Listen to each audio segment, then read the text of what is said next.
Simón Bolívar, libertador de América, 1783 a 1830. Simón Bolívar nació el 24 de julio de 1783 en Caracas, ciudad que tenía por aquel entonces 45.000 habitantes. Su familia pertenecía a la aristocracia criolla, que basaba su poder en la riqueza terrateniente. El arraigo de los Bolívar en el país venía de lejos, desde un Simón Bolívar que en 1558 llegó a la costa firme acompañado de un gobernador de Venezuela y que buscó en el cultivo de la tierra y no en el oro sus posibilidades de futuro. Las generaciones sucesivas comportaron un segundo Simón Bolívar, clérigo después de enviudar con un hijo de este, capitán, corregidor y justicia mayor. Después, don Juan de Bolívar, que a fines del siglo XVII defiende La Guaira contra piratas y contrabandistas. Una empresa análoga, aunque de mayor envergadura, sería protagonizada por Juan Vicente de Bolívar, hijo de aquel, cuando el comodoro Nobles atacó esa plaza con su escuadra en marzo de 1743. Este Juan Vicente Bolívar y Ponte es el padre de Simón, el futuro libertador. Al nacer Juan Vicente era coronel del batallón de Aragua, de las milicias regladas. La madre fue María Concepción Palacios y Blanco, dos apellidos españoles arraigados en las Indias en el siglo XV. La niñez de Simón Bolívar transcurrió en un mundo de servidumbre y esclavos, salidas a misa y reuniones ambientadas por el sonido de la guitarra y el arpa. En enero de 1786 muere el padre, quien ya tenía 60 años, dejando una viuda de 28 y 4 hijos pequeños, el cuarto de ellos Simón. Don Carlos Palacios, su tío, se ocupará de él. En la vida del pequeño aparece un importante personaje, Simón Rodríguez, figura de poderosa personalidad. Amanuense en casa de los Bolívar, pasaba los días en la salita donde había montado un pequeño despacho, suficiente para llevar las cuentas y la correspondencia de la casa. Simón mantenía largas conversaciones con su tocayo, Rodríguez, que recibe libros del extranjero y se preocupa por las nuevas ideas, se convierte en maestro del muchacho de 9 años, al que solo llevaba 11. Pero varios maestros más tutelaron sus enseñanzas: gramática, aritmética, historia, religión, latín. Esta disciplina a cargo de Guillermo Peldrón, fervoroso propugnador de la emancipación. Luego, cosmografía y bellas artes, que corrieron a cargo de Andrés Bello. Se daba al adolescente la educación que correspondía a un joven de la alta sociedad criolla de la época. En julio de 1798, el rey Carlos IV firmaba un despacho nombrándole subteniente de milicias de infantería de blancos de los valles de Aragua, cuerpo del que su padre había sido coronel. En enero de 1799 se produce una ocasión favorable para el viaje a España con la partida del navío San Ildefonso, que sale de La Guaira el día 17 y arribará a la metrópoli después de un viaje accidentado. En junio de 1799 está finalmente Simón Bolívar instalado en Madrid. Lleva una vida acorde con su nivel social, típica del Madrid de aquellos años. El 26 de mayo de 1802 se une en matrimonio con María Teresa Rodríguez de Toro, celebrándose la ceremonia en la capilla de San José del Palacio del Duque de Frías. Los recién casados parten pocos días después hacia La Coruña y desde la ciudad gallega a La Guaira. La felicidad de Simón Bolívar dura poco. Una epidemia de fiebre amarilla causa la muerte de su esposa pocos días después de contraída la enfermedad. Bolívar abandona nuevamente Venezuela, dirigiéndose a Cádiz y de inmediato a París. Allí toma contacto con el fervor revolucionario, asiste al decaimiento de la República y el inmediato ascenso de Napoleón. Viaja luego por Venecia, Florencia y otras ciudades italianas. cumplía con la gran ambición intelectual o artística de su tiempo, a caballo entre dos siglos, con el amor por la antigüedad clásica y el impulso romántico por la libertad. En 1805 regresa a Venezuela. La vida que encuentra es la misma que dejó, acaso más acentuados los sentimientos de emancipación, pero advierte que va extendiéndose un espíritu rebelde entre los criollos acomodados, que les enfrenta cada vez más intensamente a los funcionarios de la metrópoli. La existencia de ese espíritu no era desconocida en España. Un gobernante, el conde de Aranda, hablaba al rey de los trastornos funestos que en el futuro habrían de brotar del continente, y tratando de adelantarse al curso de los acontecimientos proponía una especie de independencia. Planteaba para este fin la instalación de 3 monarquías, regidas por infantes españoles, y en las que España conservaría bases que ayudarían a mantener su poder. El proyecto fue archivado. La historia de Europa corría vertiginosamente. Ante el asombro del mundo caía Luis XVI y estallaba una guerra en la que los improvisados ejércitos de sans-culottes derrotaban a los soldados del imperio. Miranda, el caraqueño que predicaba en las cortes europeas la independencia americana, era uno de los victoriosos generales de la Revolución. Surge Napoleón y España es arrollada. Sus reyes desaparecen, huéspedes o prisioneros de Bonaparte. En este clima había fermentos muy activos, especialmente activados por aquellos en quienes habían prendido las ideas revolucionarias francesas y soñaban con la independencia, con la república. Algunos antecedentes reveladores de esta situación fueron las conspiraciones que en 1797 se descubrieron en Caracas, en la que los criollos Gual y España intentaron proclamar la república. Son los tiempos en que el conde de Tovar, riquísimo propietario, que en sus tierras había realizado la gran revolución de dar libertad a los esclavos convirtiéndolos en arrendatarios, dirigió al capitán general una representación en favor de una junta gubernativa de gobierno, consecuencia de otra anterior firmada por él y otros caraqueños, por la que solo consiguieron ser encerrados en el cuartel de San Carlos. De Bolívar se sabe que tomó parte en los conciliábulos en los que se planeó el establecimiento de la Junta, y que la llamada Cuadra Bolívar, finca de recreo heredada por sus padres, fue uno de los puntos de cita. El año 1810 es decisivo. Bolívar está retirado en su finca cuando los conspiradores consideran llegado el momento. Este fue determinado por la llegada de 2 comisionados de España, el conde don Carlos Montúfar y el capitán de fragata Antonio de Villavicencio, portadores de la noticia de haberse establecido en Cádiz el Consejo de Regencia, que apoyado en las Cortes habría de suplir el monarca prisionero de Napoleón. Era el 18 de abril. El 19 fue el día del levantamiento, más espontáneo que preparado a pesar de su larga gestación. La revuelta triunfó rápidamente.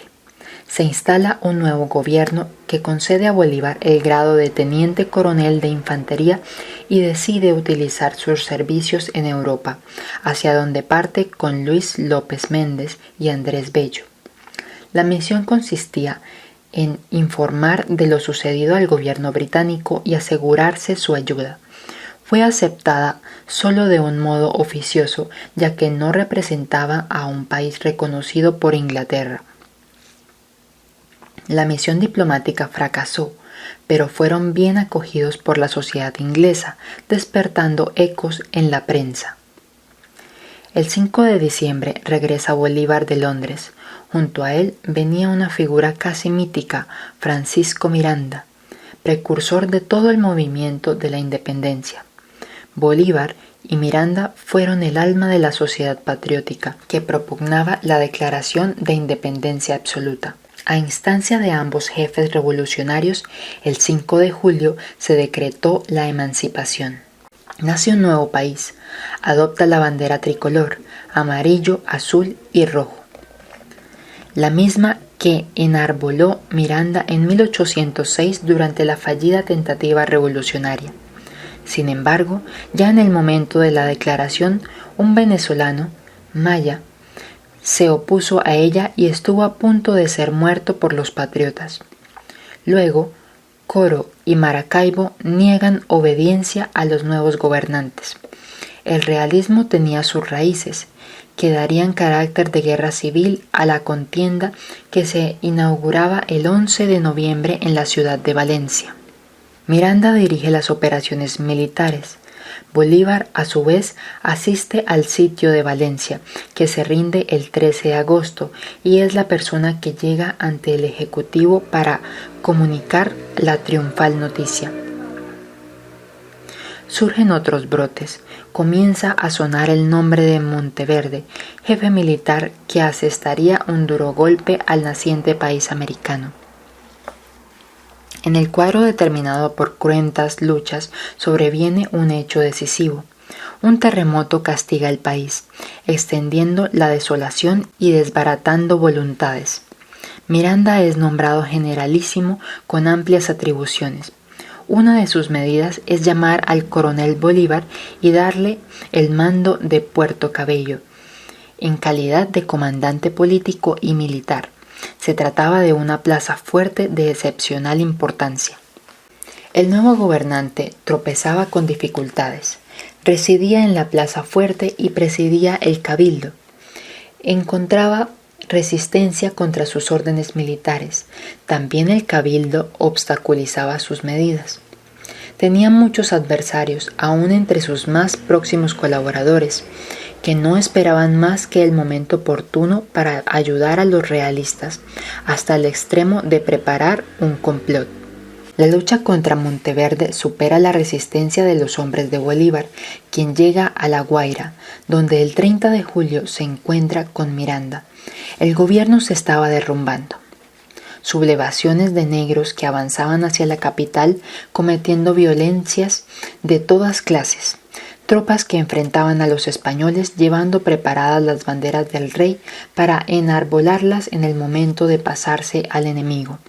Desorden y confusión en Caracas. Acusaciones contra Miranda. Miranda capitula. Entran en La Guaira las tropas españolas, mientras Bolívar logra confundirse con los que van de un lado a otro en la desorientada población y llegar a Caracas, donde le da refugio el Marqués de León. Posteriormente se traslada a Cartagena, recluta voluntarios y reanuda la lucha. Cuando se inicia 1813, Simón Bolívar continúa su marcha, conquistando plazas fuertes y derrotando en sucesivos combates a los españoles. Libera Santa Marta. Posee material y pertrechos abundantes. En la capital se repiten, aunque con signo inverso, las horas que precedieron a la caída y prisión de Miranda. La confusión trata de ser salvada por un grupo de respetables habitantes de Caracas que se dirige a La Victoria, donde ya está instalado Bolívar. El 6 de agosto entra Bolívar en Caracas. Había realizado la denominada Campaña Admirable. Las aclamaciones no le harán olvidar que solo había superado un episodio de una larga lucha. 90 días le habían bastado para ganarse el título de Libertador de Venezuela, pero los problemas militares y sobre todo los políticos no estaban solucionados. Maracaibo, Coro y Puerto Cabello continuaban en poder de los españoles. Cumaná y Barcelona habían sido liberadas por la expedición de Mariño que partiera de Trinidad. La batalla de Araure fue una de las más brillantes acciones militares de Bolívar. Los triunfos no significaban la victoria. Monteverde y sus fuerzas atrincheradas en Puerto Cabello tienen el mar abierto ante ellos. Desembarcan refuerzos de 1.500 hombres y el armamento necesario. La situación de España se consolida con el triunfo sobre Napoleón y los rumores de una expedición inquietan a los patriotas. Los llaneros de Boves, entre tanto, incursionan hacia el norte, dejando atrás carretas llenas de las mujeres que rapiñan los cadáveres de los soldados enemigos muertos en combate. Bodés se acerca a la capital. Miles de refugiados corren hacia allá desde los puertos próximos. Los zaguanes de las mansiones coloniales y el interior de las iglesias, abiertos día y noche, dan albergue a aquellas gentes que lo han dejado todo tras de sí. Luego es la población de Caracas íntegra la que huye, buscando la salvación en Barcelona. Más de 20.000 personas, mujeres y niños, criollos, negros y esclavos, recorren 300 kilómetros cruzando montañas y ríos desbordados. Bolívar cierra la marcha con 1.200 fusileros. El momento es de confusión y desastre. Bianchi, el italiano que manda la flota, intenta huir con las riquezas recogidas por el ejército en retirada, en su mayor parte procedente de las iglesias y destinadas a la continuación de la lucha. La autoridad de Bolívar se ha derrumbado. Se combate por todas partes. Mariño y Bolívar son vencidos en la puerta. Cuando parece que la derrota total es irreversible, se produce una reacción de las fuerzas patriotas. Se reconquista Venezuela, pero no puede aprovecharse políticamente la victoria. Son tiempos de confusión. Se suceden los movimientos emancipadores. México, Chile, Argentina, Perú, los estados de Centroamérica, Nueva Granada y Venezuela unidas en una gran Colombia. España desembarca 11.000 hombres. Bolívar realiza un itinerario por ciudades del Caribe y vuelve a contar con voluntarios para la guerra y tiene el respaldo de jefes revolucionarios actuando en diversos puntos del país. Los planes de Bolívar comienzan a desarrollarse.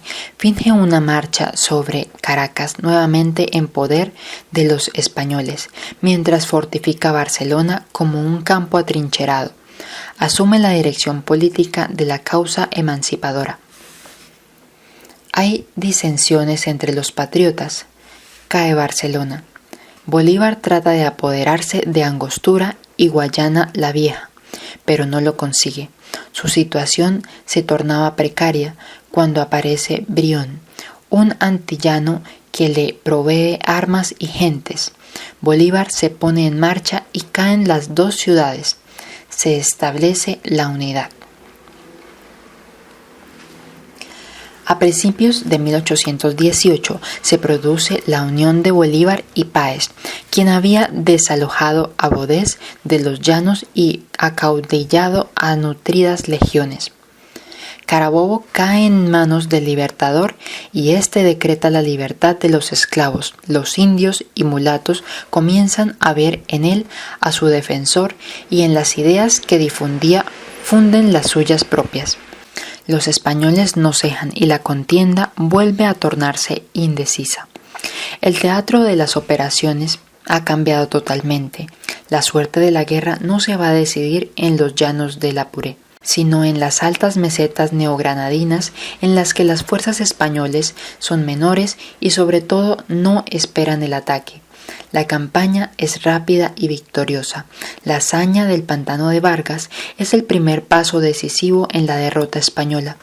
La batalla del Puente de Boyacá, el sello final para la independencia de la futura Colombia, al encontrarse frente a frente Bolívar y Barreiro.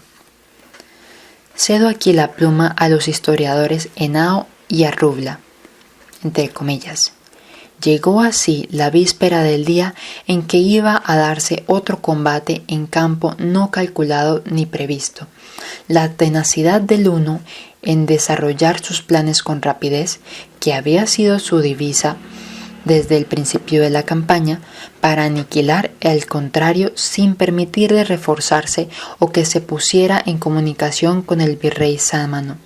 Y la persistencia del español en evitar un encuentro y quedar en contacto con Santa Fe produjeron el choque, que debía ser definitivo, en el lugar en que se encontraron los contendores. Firme en su plan Barreiro, al amanecer del 7 de agosto se puso en camino de la capital de la Vista de Tunja y entretanto el ejército libertador, con el arma al brazo y formado en la plaza de Tunja, esperaba asegurarse bien de la vía que tomaba el enemigo.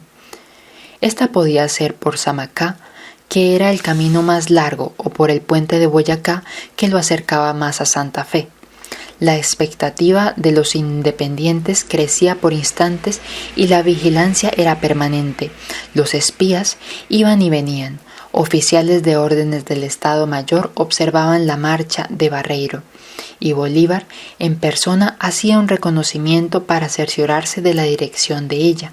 Al penetrar que la intención del jefe realista era pasar el puente de Boyacá, dio orden de marchar inmediatamente por el camino principal hacia el lugar donde se encaminaba el enemigo, para impedir el paso a forzarlo a librar batalla. El ejército salió a paso redoblado de Tunja a cubrirse de gloria inmarcesible en el sitio que le señalaran las circunstancias. La batalla se empeñó en un terreno desigual cubierto de matorrales y regado por el riachuelo llamado Boyacá, que dio su nombre a la jornada y que separa los municipios de Tunja y Venta Quemada. Sobre el riachuelo hay un puente que dista 16 kilómetros de Tunja. El momento supremo comenzó a las 2 de la tarde, cuando la vanguardia realista estaba pasando el puente. Llegó la vanguardia patriota y atacó por retaguardia, y a ese tiempo la división del general Santander coronaba las alturas que denominaban la posición en que se había desplegado el ejército enemigo. El combate comenzó con escaramuzas de guerrillas. Una columna de cazadores realistas, a órdenes del coronel Francisco Jiménez, segundo jefe del ejército, desalojada por los cazadores de la vanguardia republicana, pasó el puente y tomó posiciones del lado opuesto.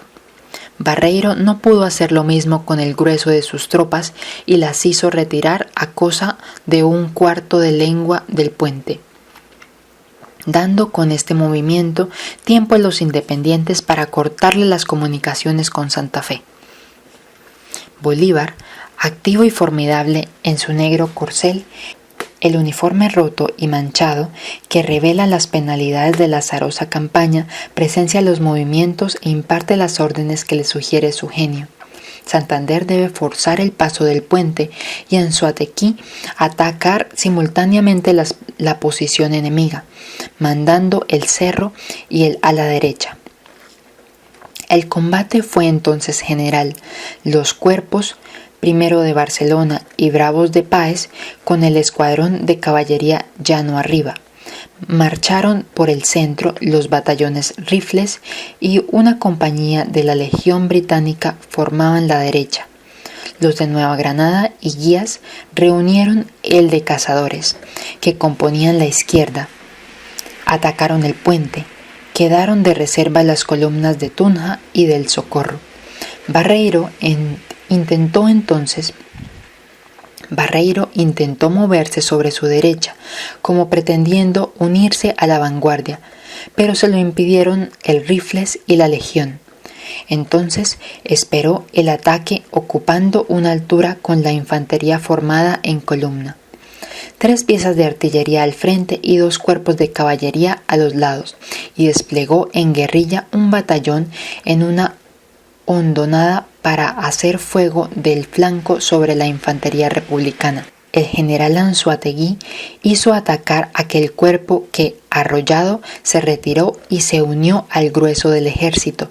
Las tropas del centro, despreciando el fuego terrible del enemigo, cargaron sobre la fuerza principal y con movimientos audaces la envolvieron. El escuadrón del llano arriba, a órdenes de Rondón, se precipitó lanza en ristre. Barreiro perdió su posición y desde ese momento fueron vanos todos sus esfuerzos y no pudo restablecer el combate. La infantería española, que combatió con gran valor durante algún tiempo, quiso rehacerse en otra altura, pero no lo consiguió.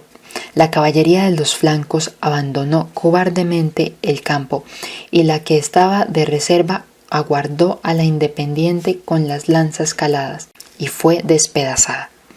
Casi simultáneamente, el general Santander vencía la resistencia vigorosa de la vanguardia enemiga a órdenes del coronel Jiménez.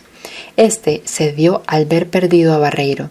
Santander pasó el puente y completó la victoria.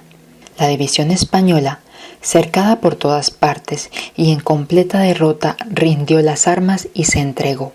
Barreiro, su segundo Jiménez, casi todos los jefes y muchos oficiales de los cuerpos y más de 1.600 soldados, el armamento, municiones, caballería, artillería, banderas, etc., quedaron en poder del vencedor. Solo se salvaron varios jefes y oficiales que huyeron antes de la terminación de la batalla, alguna tropa y un escuadrón de caballería.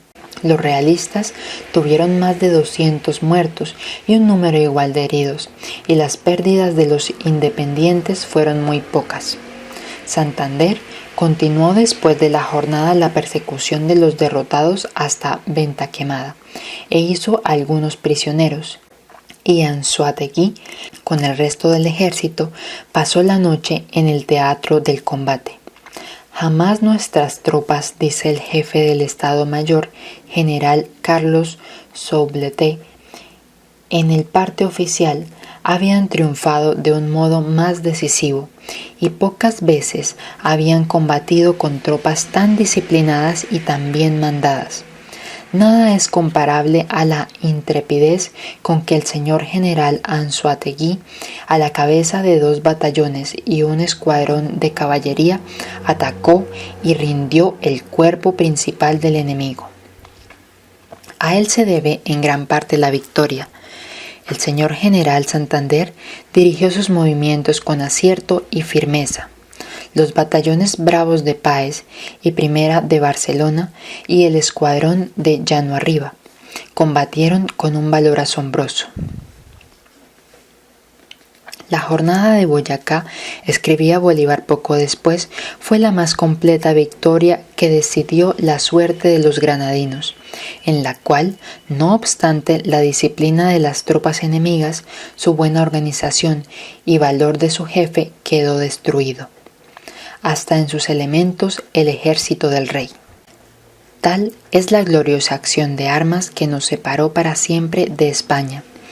Boyacá no es por sí misma una batalla de grandes proporciones, ni por su duración, porque el sol no avecinó a su ocaso sin ver la libertad naciente, ni por el número de combatientes, porque el vencedor contaba solo un poco más de 2.000 soldados y el vencido cerca de 3.000, ni por la tenacidad en el empeño ni por la sangre derramada. Boyacá fue decisiva por sus consecuencias, que luego relataremos. Es el término de una campaña audaz y rápida emprendida por un pequeño ejército desde los llanos de Venezuela, que carecía de todo, menos de constancia y de valor, y que abrió sus operaciones luchando con la misma naturaleza, como los primitivos conquistadores castellanos. Ellos y sus descendientes estaban animados de igual espíritu, y en la lucha entre sí debían sobresalir el mismo elemento, quebrantándose la constancia de los padres ante el tesón de los hijos. De Boyacá puede decirse con don Andrés Bello: jamás un pueblo profundamente envilecido ha sido capaz de ejecutar los grandes hechos que ilustraron las campañas de los patriotas. El que observe con ojos filosóficos la historia de nuestra lucha con la metrópoli reconocerá sin dificultad que lo que nos ha hecho prevalecer en ella es cabalmente el elemento ibérico. Los capitanes y las legiones veteranas de la Iberia transatlántica fueron vencidos por los caudillos y los ejércitos improvisados de otra Iberia joven, que, adjurando el nombre, conservaba el aliento indomable de la antigua. La constancia española se estrelló contra sí misma. El general Bolívar siguió en Ventaquemada después de la batalla y allí pasó la noche. Al día siguiente dictó un decreto para perpetuar la memoria de la jornada. Dispuso que los batallones bravos de Páez, Barcelona, lanceros de llano arriba y otros llevaran por trofeo en sus banderas y estandartes en la parte superior del centro esta inscripción: Boyacá. Además, hizo ahorcar en la plaza de Venta Quemada al oficial Francisco Fernández Binoni, a quien reconoció entre los prisioneros, en castigo de la traición ejecutada en el año 1812 con la entrega del castillo de Puerto Cabello a los españoles, crimen que se atribuyó a dicho oficial.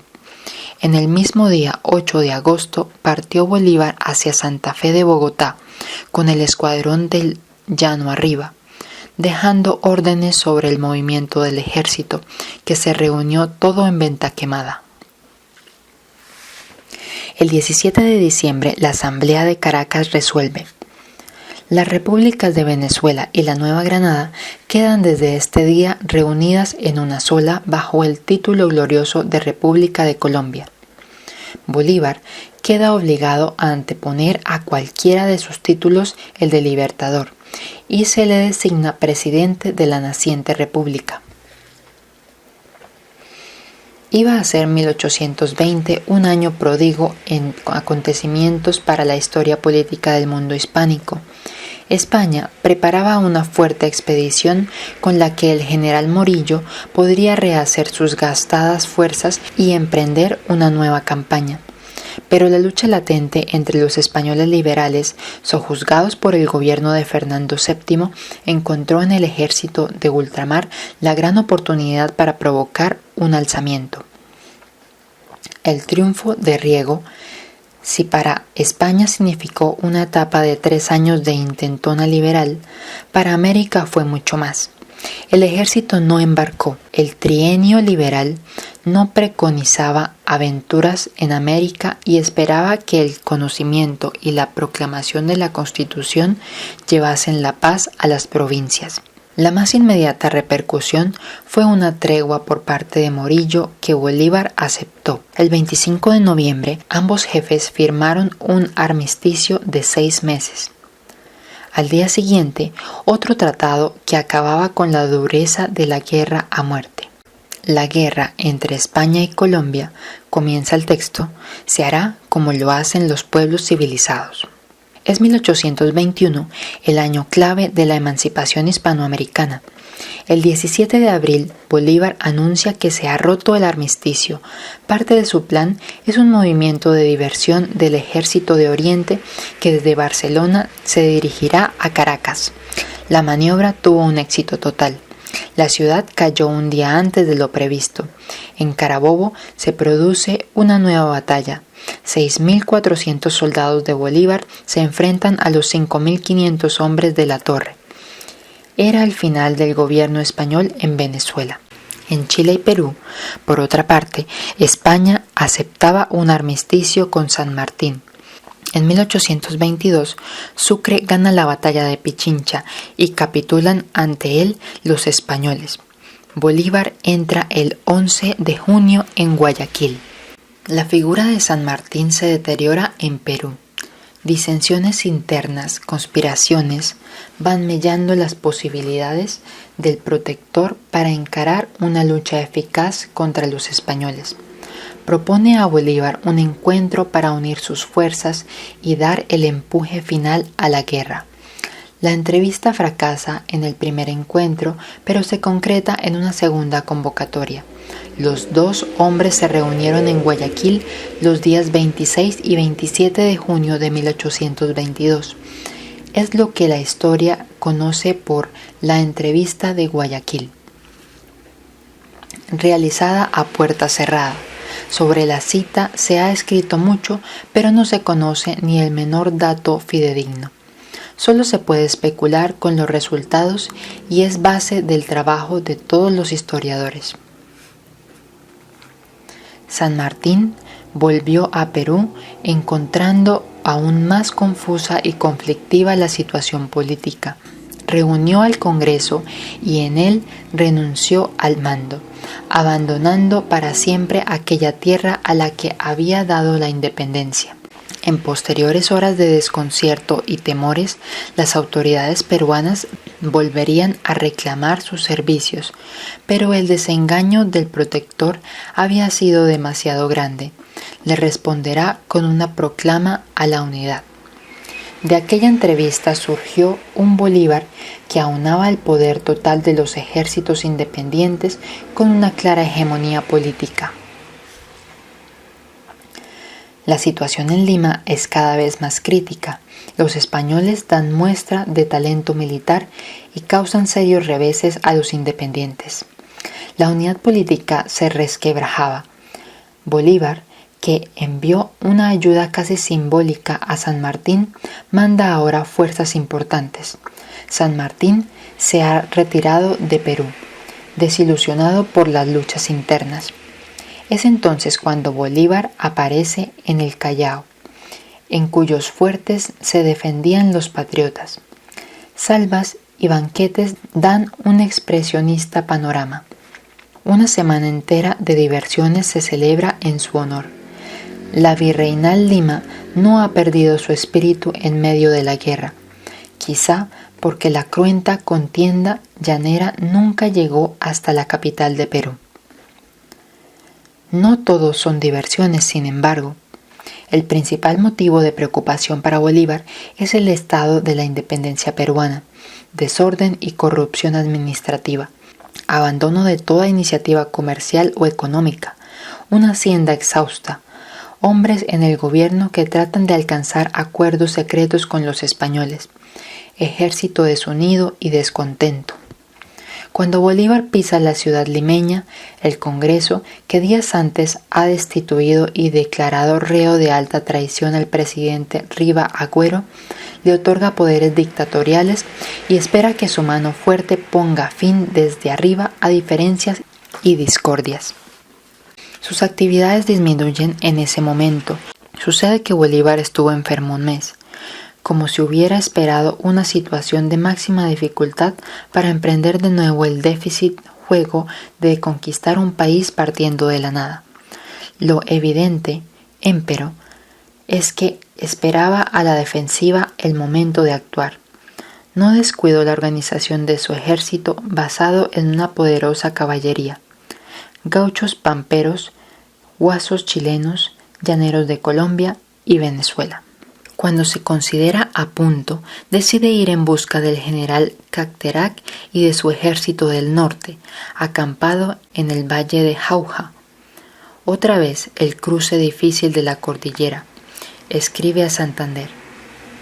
Entre las nieves y al lado de las vicuñas, escribo a usted esta carta, que deberá estar helada si un cóndor no se la lleva y la hace calentar al sol.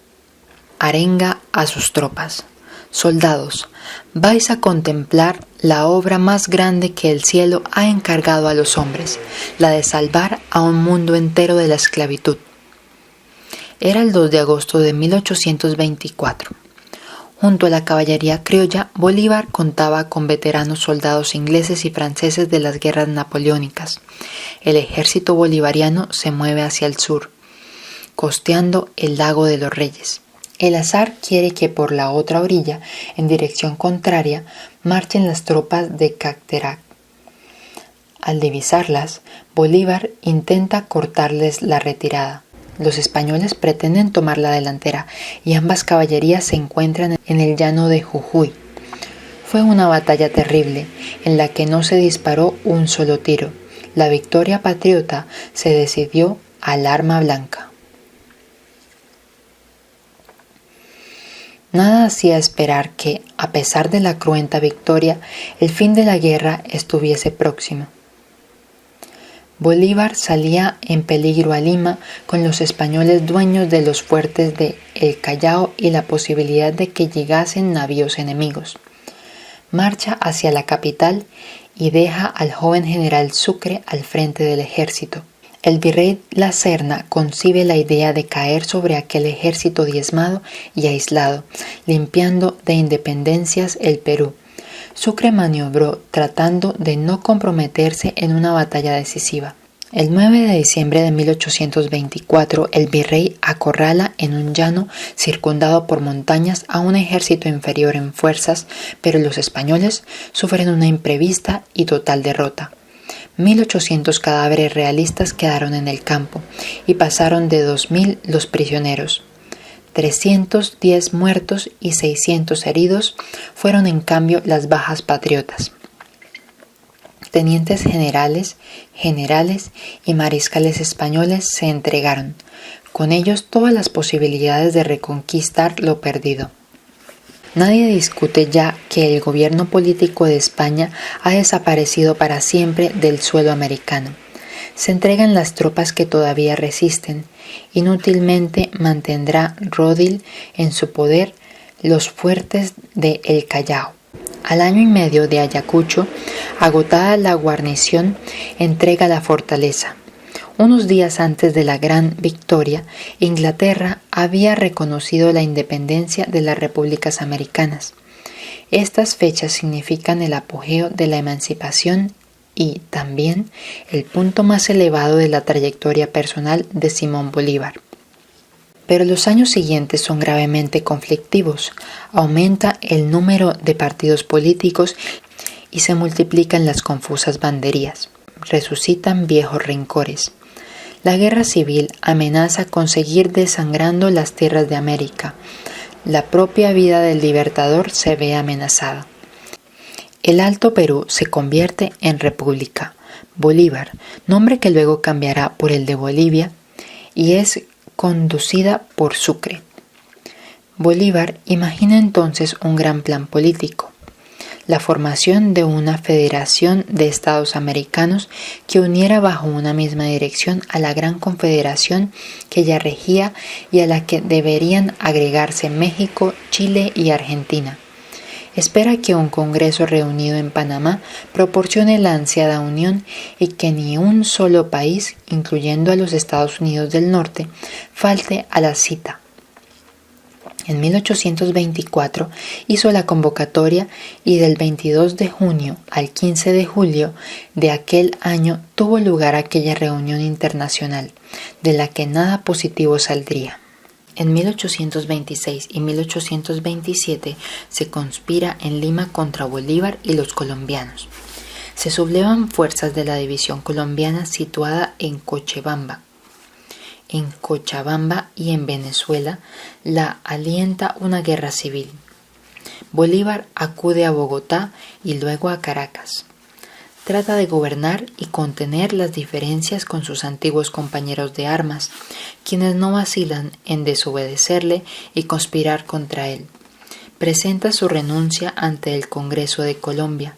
Se la rechazan y el 6 de junio, en Bogotá, presta juramento y vuelve a Cartagena. Más tarde, retorna a Bogotá. Se alternan los recibimientos entusiastas con los proyectos secesionistas. Las maquinaciones se traducen en encuentros armados. El 25 de septiembre de 1828, Bolívar piensa que las medidas que le permitan salvar al país, al que ve atrapado en una malla de discordias internas, decide afianzarse en las clases conservadoras con una serie de decretos y ganar la confianza de sus veteranos compañeros con una reforma constitucional. La noche del 25 de septiembre, los conjurados se disponen a derribar a Bolívar e instaurar otro gobierno. Con Santander a la cabeza, se dirigen al Palacio San Carlos armados con puñales y pistolas. Los seguía un destacamento de 25 soldados. Uno de aquellos, arrojándose sobre el centinela, le hirió mortalmente y franqueó la entrada. Cae el cabo de guardia y el resto de los defensores se rinde. Bolívar consigue huir, dirigiéndose al cuartel de Vargas. Aquella noche lo había salvado una mujer, Manuela Sáenz, que apareció en la puerta de su dormitorio, espada en mano, inquiriendo a los conjurados. Henao y Arrublá relatan así este episodio. Los enemigos de las ideas políticas de Bolívar, especialmente los que formaban la mayoría de la Convención de Ocaña, disuelta ella, vinieron a Bogotá. Siguieron en su empeño de que se respetase la vigencia de las instituciones y estaban muchos decididos a conseguirlo, conmoviendo al país. Jóvenes distinguidos y ardientes tomaron parte en el plan político y el extravío puso en el corazón de muchos la resolución abominable de dar muerte al que apellidaban tirano. Ideado el plan y escogidos los medios para realizarlo, el 25 de septiembre fue denunciada la conspiración y preso un militar que estaba complicado. No se tomaron las medidas preventivas necesarias para frustrarla, y los conjurados, en el riesgo inminente de ser descubiertos, precipitaron el desenlace. El palacio de San Carlos, que habitaba Bolívar, debía ser atacado por una parte de la brigada de artillería, y la otra se dirigiría a los cuarteles del general José Padilla, quien sería el jefe del movimiento. Gran número de conspiradores armados se reunieron en las primeras horas de la noche del 25 en casa de Luis Vargas Tejada, exsecretario de la Convención de Ocaña, y esperaron el aviso de que se había impartido previamente algunas órdenes. Entretanto, nada ocurría en la mansión presidencial. Bolívar estuvo más solo que nunca aquella noche. Tenía así en la habitación su espada y sus pistolas. Sus edecanes estaban enfermos, uno en el palacio y otro fuera, y apenas había la guardia ordinaria. Se dio Bolívar un baño tibio durante el cual oyó alguna lectura. Se acostó luego y durmió profundamente. Cerca de la medianoche, refiere un testigo ocular, doña Manuela Sáenz, se oyó el ladrido prolongado de los perros de la casa y un ruido extraño como de lucha con los centinelas, sin armas de fuego. Despierto, el Libertador se lanzó sobre la espada y las pistolas y trató de abrir la puerta de su dormitorio.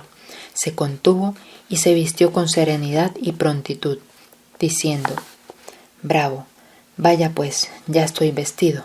¿Y ahora qué hacemos? Hacernos fuertes». Pretendió de nuevo abrir la puerta. La testigo lo detuvo, exclamando: «¿Usted no dijo que esa ventana era muy buena para un lance de estos?» «Dices muy bien», replicó, y se fue a la ventana. «Yo impedí que se botase porque pasaba gente». Lo verificó cuando no la hubo, y porque ya estaban forzando la puerta. Se fue con una pistola y un sable, pero no tuve tiempo para verle saltar ni cerrar la ventana. A tiempo de caer en la calle pasaba su repostero y lo acompañó. Bolívar cayó de pie sin lastimarse, vestido con levita militar y en chilenas, que no hacían ruido. Corrió la calle arriba, hoy calle 10, hacia el oriente. Dobló la primera esquina hacia el sur, hoy carrera quinta. Continuó apresuradamente en esa dirección y pudo refugiarse debajo del puente del río San Agustín, llamado El Carmen, en donde estuvo hasta las 4 de la mañana oyendo tiros y algazara, sin saber nada. De esa manera se salvó el Libertador de los puñales. Conocida la escena en la habitación, veamos lo que pasaba afuera. En la ciudad, alumbrada por la luna en toda su plenitud, reinaba gran silencio. Todo el mundo habría podido ver a los conjurados armados que andaban por las calles y a gran número de ellos que entraban a la casa de Vargas Tejada o salían de ella. Allí alzó él la voz en medio del salón y exhortó a sus compañeros a perseverar hasta el fin. «Ya no podíamos lisonjearlos», escribía uno de los conjurados, Florentino González, «de triunfar sino con la impresión del terror que causase en nuestros contrarios la noticia de la muerte de Bolívar, y ella fue resuelta en aquel momento supremo. 12 ciudadanos unidos a 25 soldados, al mando del comandante Pedro Carujo, fuimos destinados a forzar la entrada del palacio y coger vivo o muerto a Bolívar. Iba con nosotros don Agustín Horment, francés de origen, quien fue el primero que, arrojándose a la puerta del palacio, hirió mortalmente al centinela y franqueó el paso. Entramos inmediatamente sin otra resistencia que la del cabo de guardia, quien recibió una herida mortal, después de haber dado un sablazo al joven Pedro Celestino Asuero. El resto de la guardia, que ascendía a unos 40 soldados selectos mandados por un valiente capitán, fue rendido y desarmado por la tropa que mandaba Carujo, sin que hubiese necesidad de un solo tiro de fusil. Subí el primero la escalera y, con riesgo de mi vida, desarmé al centinela del corredor alto, sin herirlo. Quedó libre el paso y seguimos a forzar las puertas que conducían al cuarto de Bolívar. Cuando hubimos forzado las primeras, salió a nuestro encuentro en la oscuridad y desvestido el teniente Andrés Ibarra, a quien uno de los conjurados descargó un golpe de sable en el brazo, creyendo que era Bolívar. Iba a segundar el golpe, pero Ibarra gritó y yo detuve al agresor, habiendo conocido a aquel en la voz. Wenceslao Sulaybar y Asuero empezaron a gritar vivas a la libertad. Cuando rompimos la puerta de su cuarto de dormir, ya Bolívar se había salvado. Proseguimos a buscar a Bolívar y un joven negro que le servía nos informó que se había arrojado a la calle por la ventana de su cuarto de dormir. Nos asomamos algunos a aquella ventana que Carujo había descuidado de guardar y adquirimos la seguridad de que se había escapado. La señora Sáenz, atrás citada, agrega: yo les decía a los conspiradores: no, señores, no ha huido, está en el consejo. ¿Y por qué está abierta la ventana? Yo la acabo de abrir porque deseaba saber qué ruido había. Unos me creían y otros se pasaron al otro cuarto, tocando la cama caliente, y más se desconsolaron. Vi, continúa la relación de González, que se había frustrado nuestro plan y me dirigí a la calle para escaparme. Hormens y Sulaybar hicieron lo mismo, luego que hubieron vendado la herida que había recibido el teniente Ibarra, operación que hicieron con la corbata de Sulaybar. Según se me refirió después, cuando bajamos la escalera oímos un tiro de pistola y al salir encontramos muerto y atravesado de un balazo al coronel inglés Guillermo Ferguson, edecán de Bolívar, quien al oír los tiros de cañón y de fusil había corrido al palacio a recibir órdenes y con un par de pistolas en las manos había tratado de abrirse paso. Carujo le dio un balazo antes de que Ferguson se lo diera a él. Cuando yo lo vi tendido en el suelo, a 2 pasos de la puerta del palacio, todavía tenía en sus manos las pistolas cargadas y amartilladas, y yo mismo tomé una de ellas. El ataque a los cuarteles verificado por los otros conjurados no tuvo éxito, no obstante la lucha temeraria que empeñaron.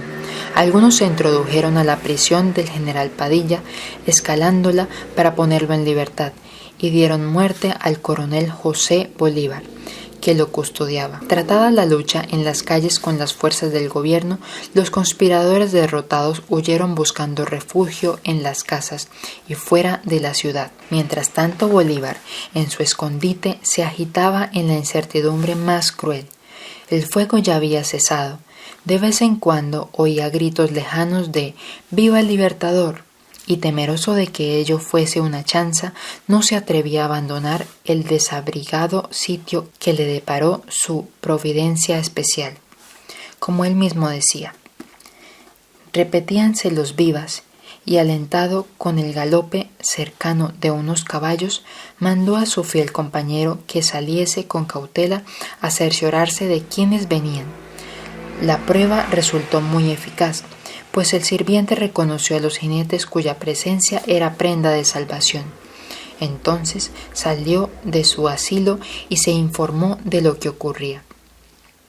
Llegó luego el general Rafael Urdaneta con varios jefes y oficiales, y el encuentro dio ocasión a enternecidas muestras de todos.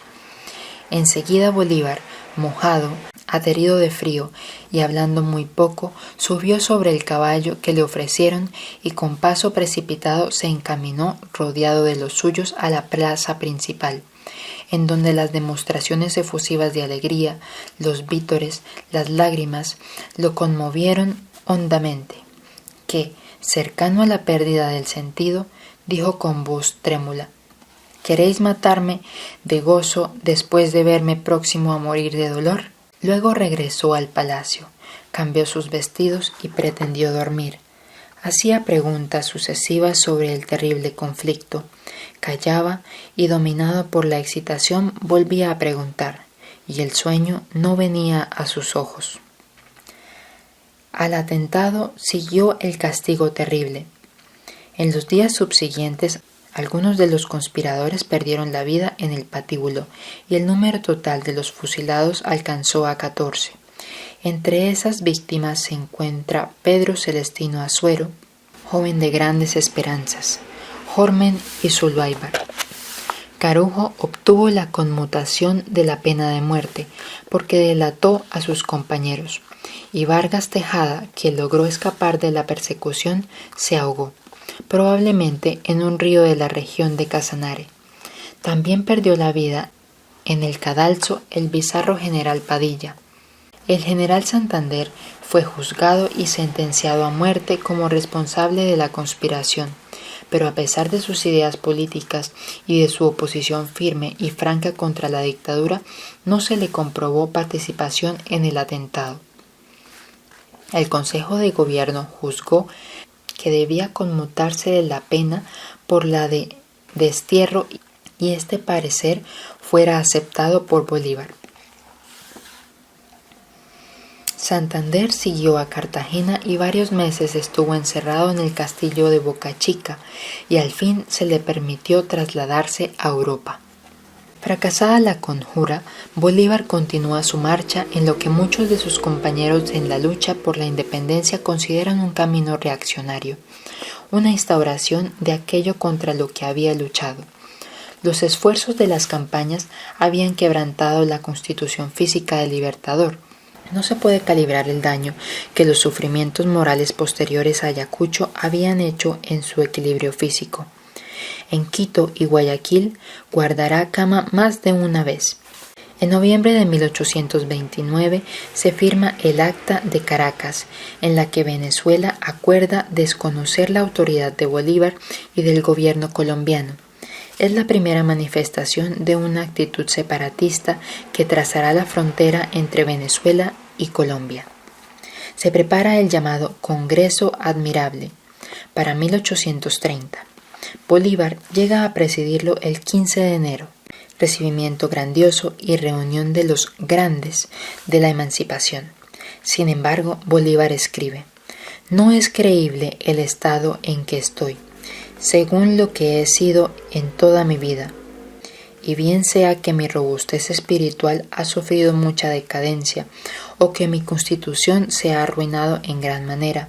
Lo que no deja duda es que me siento sin fuerzas para nada y que ningún estímulo puede reanimarlas».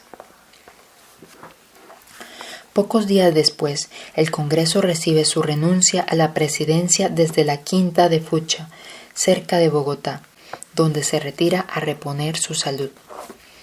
Un testigo lo pinta de andar lento y fatigoso, habla apagada, respiración anhelosa y mirada lánguida. La Quinta de Bolívar, como hoy se llama a aquel lugar, está demasiado cerca del centro político de Colombia. Sus partidarios del Congreso lo reclaman. Aún podía volver a la lucha, pero no tiene ganas. Desde allí se entera de que Venezuela le acusa de ser el origen de todos sus males. Dirige un mensaje al Congreso reiterando sus protestas repetidas de no aceptar otra vez la magistratura del Estado. El Libertador abandona el país que ha liberado. Piensa en Europa. No posee medios económicos para una vida acomodada. Nunca ha pensado en el porvenir. Todavía hay un pronunciamiento en Bogotá pidiéndole que se encargue del gobierno, pero la amargura o la fatiga le impiden aceptar. La decadencia de su salud es visible al mismo ritmo que la Gran Colombia se desintegra. Quito y Guayaquil se han separado. Venezuela se niega a ningún pacto hasta que Bolívar hubiese evacuado el territorio. No le es fácil hacerlo. Se halla en Turbaco, lugar próximo a Cartagena, muy postrado y sin ánimos para embarcar. El 24 de junio disfrutó de la última alegría que le ofrecieron sus compatriotas. Entró en la ciudad para embarcar en un paquebote inglés y halló colgaduras en balcones y ventanas y tropas formadas presentándole armas. Su partida logró impedirse gracias a una avería del barco y se logró convencerle de que la fragata Shannon, que estaba próxima a llegar, era más cómoda y adecuada. Llega la fragata y su oficialidad le presenta sus respetos y le expresa la necesidad de hacer un recorrido por la costa antes de poner proa a Jamaica.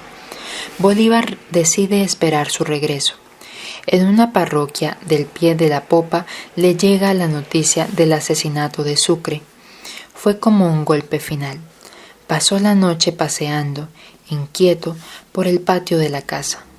Un fuerte enfriamiento y una fiebre que ya no cesaría le acompañaron desde la madrugada. La fragata se demora. Bolívar no permanece en reposo como le han indicado los médicos. Viaja a Barranquilla y luego a Santa Marta.